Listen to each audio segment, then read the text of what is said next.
PM Modi की मन की बात का 124वां एपिसोड शुरू हो चुका है।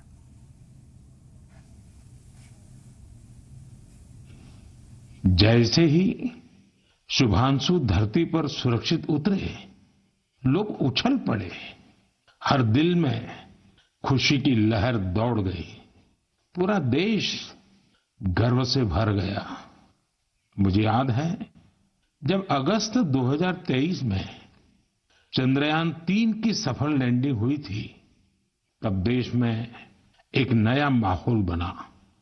साइंस को लेकर, स्पेस को लेकर बच्चों में एक नई जिज्ञासा भी जागी।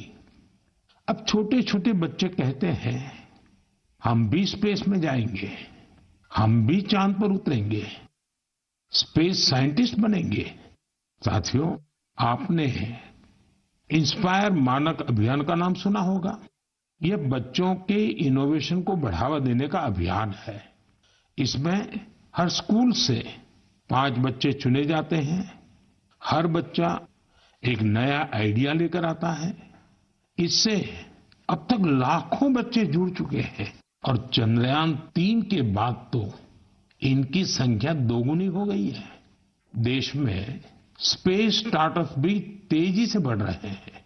5 साल पहले 50 से भी कम स्टार्टअप थे, आज 200 से ज्यादा हो गए हैं, सिर्फ स्पेस सेक्टर में।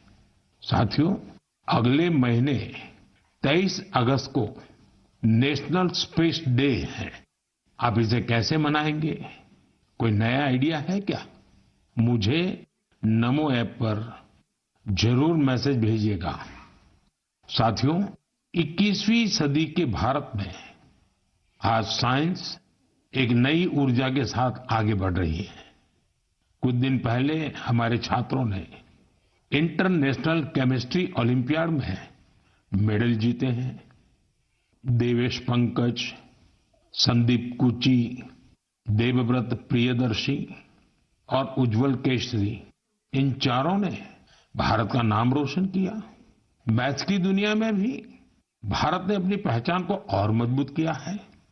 ऑस्ट्रेलिया में हुए इंटरनेशनल मैथमेटिकल ओलंपियाड में हमारे स्टूडेंट्स ने 3 गोल्ड, 2 सिल्वर और 1 ब्रॉन्ज मेडल हासिल किया है। साथियों, अगले महीने मुंबई में एस्ट्रोनॉमी और एस्ट्रोफिजिक्स ओलंपियाड होने जा रहा है। इसमें 60 से ज्यादा देशों के छात्र आएंगे, वैज्ञानिक भी आएंगे। यह अब तक का सबसे बड़ा ओलंपियाड होगा।